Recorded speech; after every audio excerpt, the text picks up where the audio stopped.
வணக்கம் நண்பா. நாம இந்த வீடியோல பார்க்க போறது என்னன்னு பாத்தீங்கன்னா கன்னட திரைப்படமான டோபி அப்படிங்கிற திரைப்படம் இப்ப சோனி லெவல்ல வந்துட்டு லான்ச் ஆயிருக்கு. சோ இந்த திரைப்படம் தமிழ் டப்பிங்ல அவைலபிளா தான் இருக்கு. இந்த படத்தோட ரிவ்யூ பார்க்க போறோம். ரிவ்யூ போறதுக்கு முன்னாடி இது வரைக்கும் நம்ம சேனலை சப்ஸ்கிரைப் பண்ணா பார்த்துருந்தீங்க அப்படின்னா சப்ஸ்கிரைப் பண்ணி பக்கத்துல இருக்கிற பெல் ஐகானை கிளிக் பண்ணிக்கோங்க. வாங்க வீடியோக்குள்ள போலாம். இந்த படத்தோட ஆன்லைன் என்னன்னு பாத்தீங்க அப்படின்னா ஊருக்கு புதுசா வர போலீஸ் அதிகாரி. சோ அதுக்கு வெளியில வந்து பாத்தீங்க அப்படின்னா ஒரு பொண்ணு வந்து கல் எடுத்து ஸ்டேஷன்லயே வருது. எங்க அப்பா எங்கடா உண்டுமான கண்டுபிடிக்கிறீங்க அப்படின்ட்டு என்னப்பா பிரச்சனை அப்படின்னு கேட்கும் போது அவங்க அப்பாவுக்கான ஒரு 3 நாள் ஆச்சு தேடிட்டு இருக்கிறோம் அப்படிங்கிறாங்க. யார் அவங்க அப்பா? டோபி அப்படின்ட்டு வந்து ஓபன் பண்றாங்க. சோ டோபி யாரு? இவங்க அப்பா வந்துட்டு எதனால வந்து காணாம போயிருக்காரு, திரும்ப ஊருக்கு வருவாரா இல்லையா, என்னெல்லாம் சம்பவம் நடக்க போகுது அப்படிங்கிறது தான் இந்த படத்தோட மீதி கதையை அமைஞ்சிருந்தது. இந்த படத்துல என்ன நல்லா இருந்துச்சு நல்லா இல்லைங்கிறத பாத்துருவோம். ஃபர்ஸ்ட் வந்து பாத்தீங்கன்னா படத்தோட தமிழ் டப்பிங் ரொம்ப சூப்பரா இருந்தது.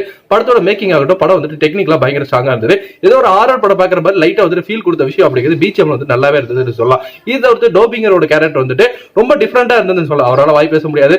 லைட்டா வந்து ஒரு சைக்கோட்டிக் கேரக்டர் மாதிரி பயங்கரமா வந்துட்டு அந்த கேரக்டர் செதுக்கியிருந்தாங்க. கேரக்டர் வந்து ஒரு போஸ்ட் ஒட்டிட்டாங்க மிஸ்ஸிங் அப்படின்னா எப்படி இருந்தாலும் அவன் வந்து காணாம போயிருவான் அப்படிங்கிற ஒரு பிம்பம் வந்து ஊருக்குள்ள இருக்குது. சோ அதை வந்து அழகாவே போர்ட்ரேட் பண்ணியிருந்தாங்க. அதே மாதிரி இவரோட பொண்ணு அது வந்துட்டு தத்து பொண்ணு. சோ அதுக்கான சீக்வன்ஸ் வந்து வச்ச விதம், அவங்க மீன் பிடிக்க போனது, அவன் ஃப்ரெண்டான விஷயம், ஊருக்குள்ள வந்து பாத்தீங்க அப்படின்னா டோபிக்கு வரக்கூடிய ஒரு லவ் அப்படின்ட்டு படம் ஃபர்ஸ்ட் ஹாஃப் வரைக்குமே ரொம்ப சூப்பரா வந்துட்டு பிளஸண்டாவே மூவ் ஆச்சு. நாம எதிர்பாராத மாதிரி ஏகப்பட்ட காட்சிகள் இருந்தது. ஆனா அதுக்கப்புறமேட்டு வழக்கமான சினிமா மாதிரி இவன் ஒருத்தர் ஹெல்ப் பண்ண போவேன், அதுக்கப்புறமேட்டு வீடு கட்டி தரேன்னு சொல்ல அந்த வீடு டப்பா வீடா இருக்க, இதுமே தட்டி கேட்காத டோபி எடுத்தது என்ன பண்ண போறான்னு இருக்கும் போது ரொம்ப பிளாட்டா மூவ் ஆனதான் படத்தோட மிகப்பெரிய டிராபேக்காக இருந்ததுன்னு சொல்லலாம். இதுக்கு அடுத்தடுத்த காட்சிகள் இப்படிதான் நடக்க போகுது, இதுதான் நடந்திருக்கும் அப்படின்ட்டு ஹீரோயின் கடைசியா வந்துட்டு ரிவீல் பண்ற ட்விஸ்ட் கூட இது நமக்கு முன்னாடியே தெரியுமே, டோபிக்கு இப்பதான் தெரியுது இதுக்கப்புறம் டோபி என்ன பண்ண போறோம் அப்படின்ட்டு காத்துட்டு இருந்தாலுமே டோபி வந்துட்டு சாந்தமாக்கிறாங்க. அதுக்கப்புறமேட்டுமே வந்து பாத்தீங்க அப்படின்னா கடைசி கிளைமேக்ஸ் போர்ஷன் வந்துட்டு கொஞ்சம் வந்துட்டு செட்டலா வந்துட்டு இவங்க வந்துட்டு பிளே பண்ண மாதிரி தான் இருந்தது. நாம எதிர்பார்த்தது வேற, பட் இருந்தாலுமே வந்துட்டு எந்த அளவுக்கு வந்துட்டு செட்டலா முடிக்க முடியுமோ அந்த அளவுக்கு வந்து முடிச்சிருந்தாங்க.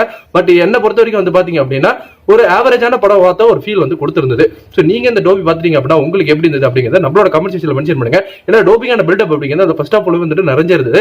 நல்ல ஒரு ஃபர்ஸ்ட் ஹாஃப், செகண்ட் ஹாஃப்மே அதே மாதிரி கொண்டு போயிருந்தாங்கன்னா இன்னும் கொஞ்சம் ரசிச்சு பார்த்துட்டு இருக்கலாம். பட் அதுல கொஞ்சம் வந்து மிஸ் பண்ணிட்டாங்க. சோ இந்த வீடியோ பிடிச்சிருந்தா லைக் பண்ணுங்க, ரொம்ப பிடிச்சிருந்தா உங்க ஃப்ரெண்ட்ஸ் அண்ட் ஃபேமிலி மெம்பர்ஸ்க்கு ஷேர் பண்ணி விடுங்க. நீங்க டோபி பாத்தீங்க அப்படின்னா உங்களுக்கு எப்படி இருந்தது அப்படிங்க நம்மளோட கமெண்ட் செக்ஷன்ல தட்டி விடுங்க.